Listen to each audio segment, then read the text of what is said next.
Imagine you are standing in the Kidron Valley, just east of Jerusalem, 2,000 years ago. The air is thick, not just with the heat of the Judean sun, but with a palpable, vibrating tension. It is the 10th day of the 7th month, Yom Kippur. In the center of the temple court stand two goats. To the casual observer, they are identical. They are the same age, the same height, the same value. But by the end of this hour, their paths will diverge in a way that haunts the religious imagination to this day. One will be slaughtered in the heart of the sanctuary, the other will be led, alive and burdened, into the silent reaches of the desert. A friend recently asked me a question that sounds simple on the surface. I do not understand the exact meaning of the two goats. Why was one killed and one sent away? If the first was killed for sins, why were those same sins laid upon the second? This question is a doorway. But to walk through it, we have to realize that we've been looking at the door through the wrong lens. Most of us, whether we are religious or secular, approach the Torah like a modern legal brief. We look for who is guilty and what is the fine. We see a courtroom. But the ancient Israelites didn't see a courtroom. They saw a hospital that was also a nuclear power plant. To understand the two goats, we have to strip away centuries of Roman legal theory and medieval, penal, theology. We have to recover a world where sin wasn't just a bad choice recorded in a ledger, but a literal, physical contamination, a miasma, that could drive God out of his own house. Today, we are going to deconstruct our modern assumptions. We are going to look at the inward movement and the outward movement. And finally, we will see how a man from Nazareth and a tent maker named Paul interpreted this ancient, spatial logic in a historical event that transformed understanding of human responsibility and divine presence. This isn't just about ancient goats, it's about the very nature of shame, presence, and how we deal with the weight of being human.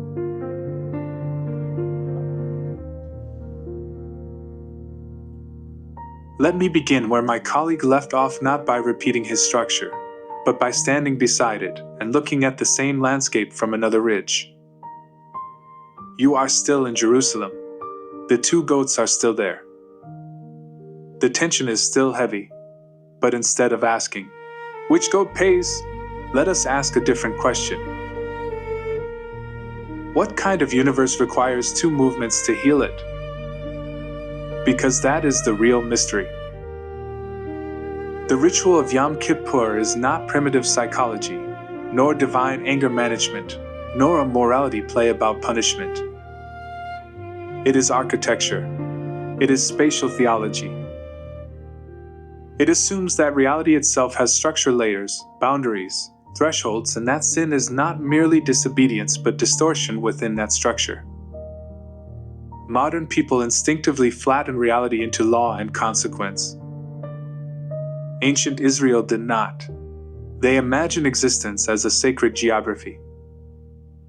There was center and edge, clean and unclean, ordered garden and untamed wilderness, presence and absence. The temple was not just a religious building. It was a map of creation in miniature. Courtyard like the earth, holy place like the heavens, Holy of Holies like Eden before the fracture. And if creation fractures, the fracture radiates inward. That is why two goats are necessary. One repairs the center. One clears the periphery. Without both, the structure remains unstable. If we approach Yom Kippur not first as theologians but as historians and systems analysts, a different kind of clarity emerges. Imagine an anthropologist standing in Jerusalem during the late Iron Age, observing the Day of Atonement without assuming divine command or doctrinal necessity. What would such an observer see? They would see a tightly structured society performing a high-stakes, annual public ritual centered on two animals selected for visual similarity. They would observe a sequence of actions involving blood, speech, movement, boundaries, and collective attention. They would note emotional intensity and carefully controlled symbolism. And they would ask, what function does this ritual serve within the survival of this society? From a modern systems perspective, ancient Israel was not simply practicing religion. It was maintaining a fragile socio-political organism. Small agrarian states surrounded by imperial powers cannot afford internal fragmentation. Social cohesion is not optional. It is existential. The ritual of the two goats, therefore, must be examined not merely for what it says about God, but for what it does to human communities. Rituals are not primitive superstition. They are behavioral technologies. And Yom Kippur is one of the most sophisticated of them. Before the ritual of the two goats can be understood, the larger storyline must be restored. Humanity was not created merely as moral beings placed in a garden. Humanity was entrusted with delegated authority, commissioned to steward, cultivate, and represent divine governance within creation. The mandate was relational and functional. Authority was not seized, it was assigned. The rupture in Genesis is therefore not simply a moral lapse. It is a breach of alignment. When trust fractures, authority becomes compromised. The one entrusted to govern loses clarity of representation. Disorder follows. Throughout the Hebrew scriptures, the central tension is not only sin as behavior, but legitimacy as standing.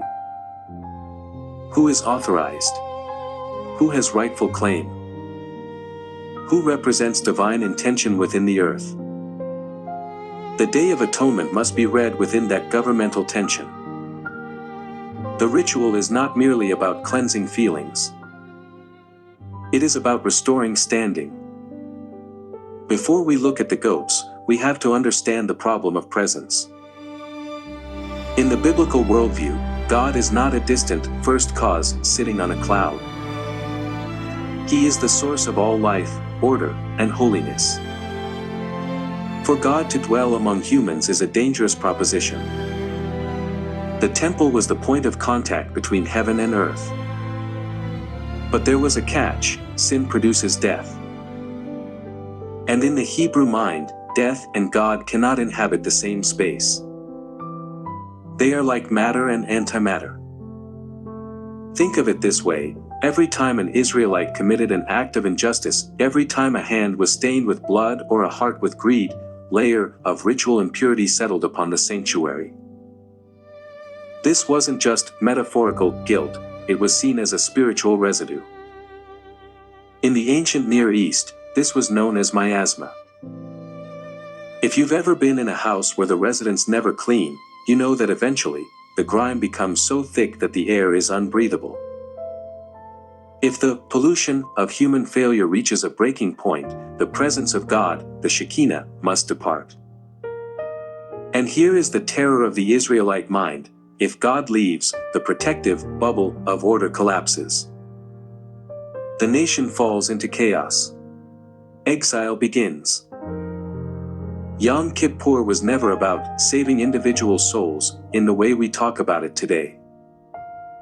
It was about systemic maintenance. It was the annual deep clean of the universe's control room. The high priest wasn't just a religious leader, he was a cosmic janitor. He was going in to scrub the fallout of human rebellion off the walls of reality so that the sun of God's presence wouldn't have to extinguish itself or move away. We must correct another inherited misunderstanding. Holiness is often imagined as moral perfection easily offended. But in biblical thought, holiness is intensity like the core of a star. The closer you move toward it, the more carefully you must move. Sin is not offensive because it breaks arbitrary rules. It is dangerous because it introduces entropy into concentrated life. When injustice spreads, when blood is shed, when covenant is betrayed, something destabilizes.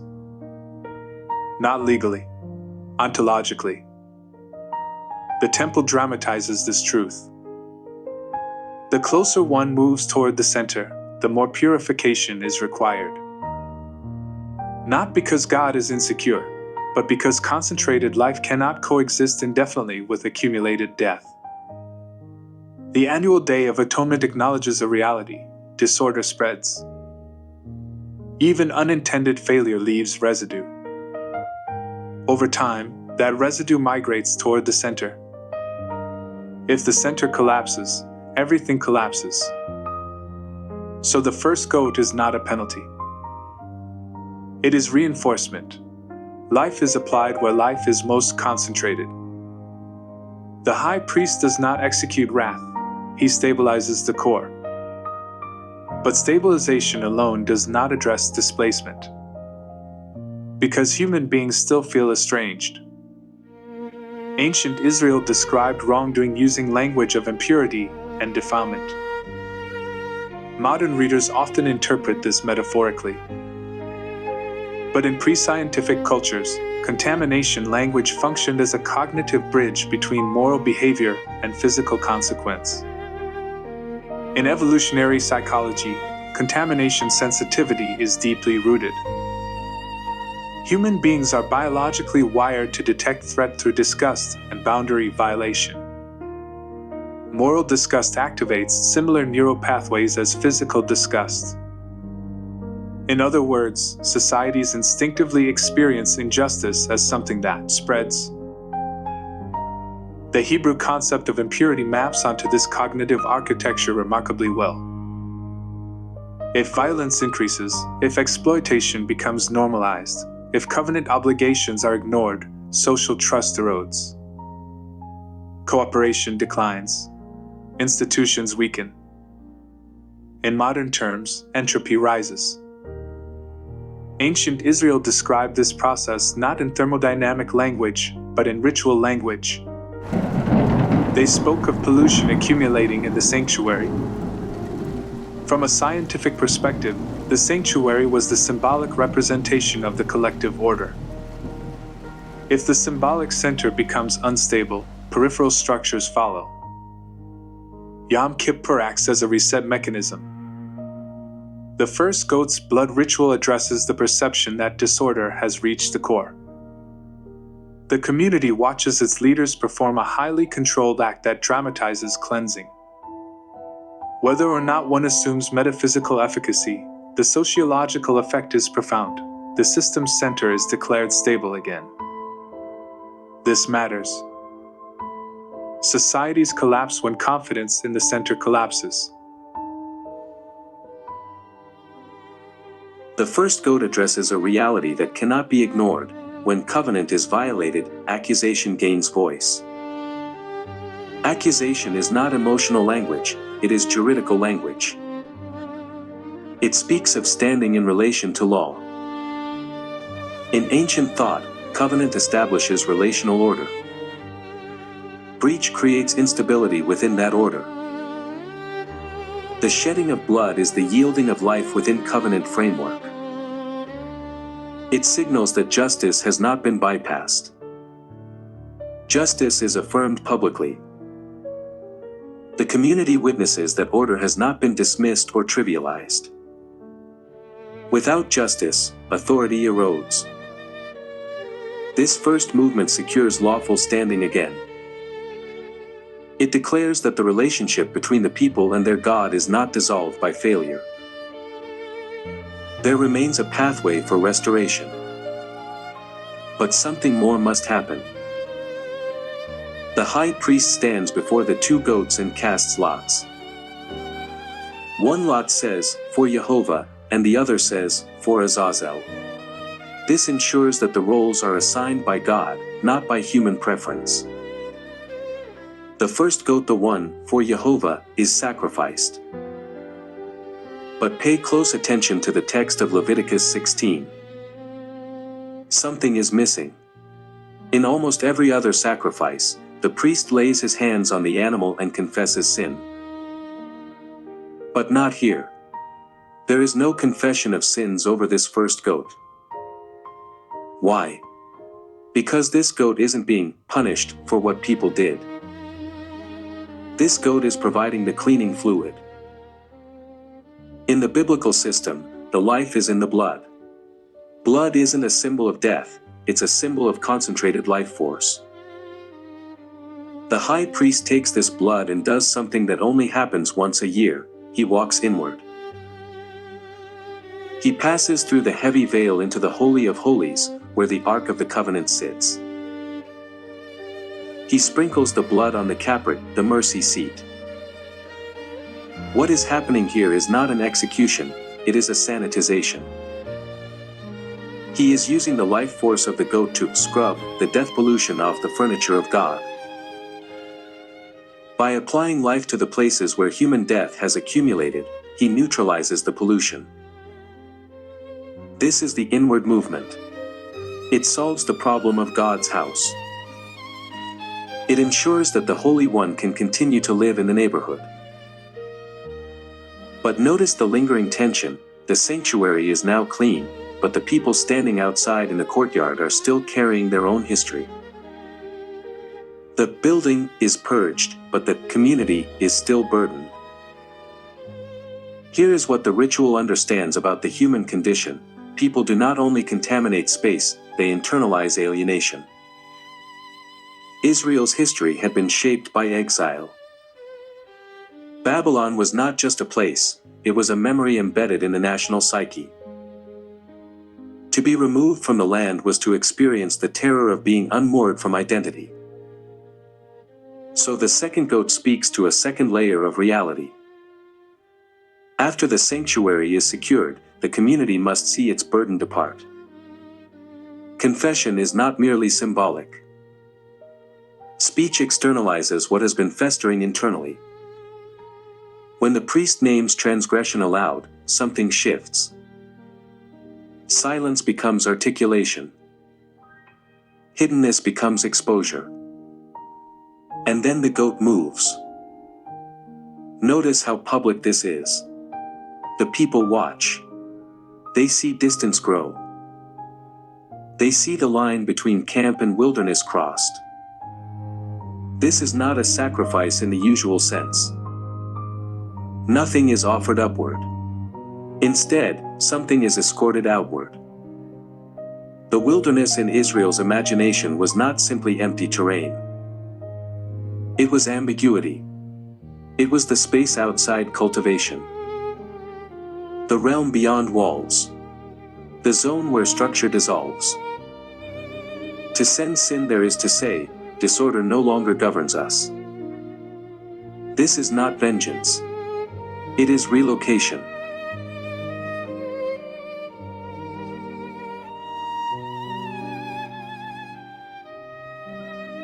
Much debate has surrounded the word often translated as Azazel. Was it a place? A being? A symbol? What matters more than the precise etymology is the narrative function. Azazel represents the opposite of sacred center. If the Holy of Holies embodies concentrated life, the wilderness embodies unstructured potential, a place without covenant boundaries. By the Second Temple period, imagination had filled that wilderness with spiritual adversaries. Apocalyptic literature speaks of rebellious forces dwelling in desolate spaces. The scapegoat, then, becomes a gesture of defiance. It is not tribute. It is eviction. What has infected the covenant people is expelled to the margin. The goat is not appeasing darkness. It is carrying contamination back to where it can dissipate without threatening the center. Think of it as controlled quarantine. The ritual is brilliant because it addresses both objective structure and subjective experience. It cleans the sanctuary and calms the conscience. And yet, as centuries passed, something changed. The temple still stood, but Rome ruled. The land was occupied. The feeling of exile lingered even without geographical displacement. The goats continued, but the question deepened. What if the problem is larger than ritual maintenance? Every stable society depends on boundaries not only physical but conceptual.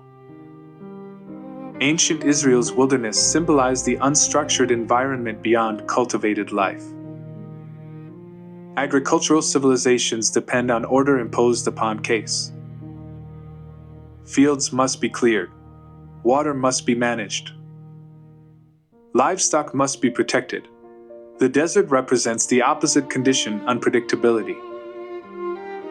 By sending the goat into that space, the ritual reinforces a boundary between ordered society and the unknown.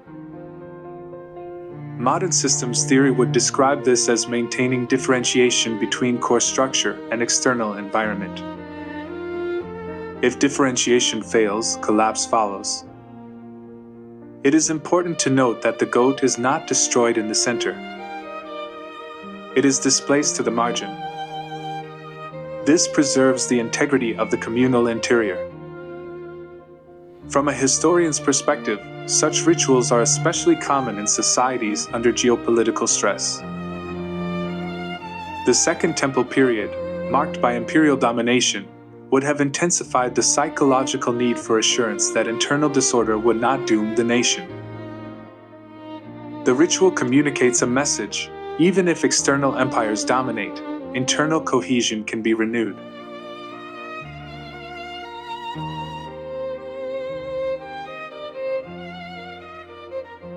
When the narrative moves to Jesus, the focus intensifies. He does not enter the story merely to perform ritual. He enters as a representative human, one whose alignment with divine will is unbroken. He demonstrates authority exercised without corruption. His words carry weight. His actions reveal coherence. At the cross, every accusation against humanity converges on him. Yet he does not resist through violence or manipulation. He absorbs the full exposure of accusation without surrendering alignment. The crucifixion appears as disqualification. The resurrection reveals vindication. In rising, he does not merely survive death. He is publicly affirmed as the legitimate son, the one whose authority cannot be annulled. The logic of the two goats converges here. Justice has been upheld. Accusation has been exhausted. But now it is embodied in a person rather than repeated annually in ritual. When the New Testament writers look at the execution of Jesus, they don't see a random Roman tragedy. They see a high priest and a sacrifice combined into one. The inward movement, they claim Jesus's blood, his life force, entered the heavenly tabernacle to clean the very fabric of reality. He is the first goat, sanitizing the connection between God and man. The outward movement, the author of Hebrews makes a massive point about the fact that Jesus was crucified outside the gate. He was cast out. He was treated as the scapegoat, carrying the shame of the human race into the wilderness of death. But here is the radical shift. In the ancient ritual, if the scapegoat ever returned, it was a curse. It meant the sin was back. But Jesus returns. And he returns clean. The resurrection is the story of the scapegoat coming back from the void, proving that the wilderness of death has no more power to hold our shame. He didn't just pay a fine in a courtroom, he went into the trash dump of the universe and cleaned it out. After the crucifixion, tradition tells a remarkable story preserved in the Talmud. The priestly thread in the temple, which should have turned white when atonement was achieved, remained stubbornly red. The temple doors themselves would not close. The center, the sacred architecture of presence, seemed halted. A rupture lingered, as if reality itself hesitated. This moment echoes what the ritual of the two goats always hinted at. Even the most profound ritual cannot fully restore what has been breached by human accusation and injustice. But here comes Jesus. His life, death, and resurrection enter this broken narrative not to abolish the system, but to complete it. The inward movement is now realized in his sacrifice, the purification that the first goat pointed toward, applied once and for all. The outward movement, which the scapegoat symbolized, is embodied as he carries the accumulated shame, sin, and estrangement of humanity into death and beyond. The story of Jesus reconfigures the meaning of Yom Kippur for the human heart. Where once the temple's threads could not turn white and doors refused to close, he now offers resolution. The breach is not erased by ritual repetition but healed in history. Holiness, once fixed in stone and blood, becomes relational and active. Exile, once permanent in the wilderness, is now temporary, a stage in transformation rather than a final verdict. Through him, the sins that once weighed upon us have been carried away. Death has been conquered, and now he waits to restore us fully as sons, preparing for his return in glory as revealed in the closing vision of Revelation, a hope that transforms every exile, every shadow, into the promise of a redeemed and eternal kingdom.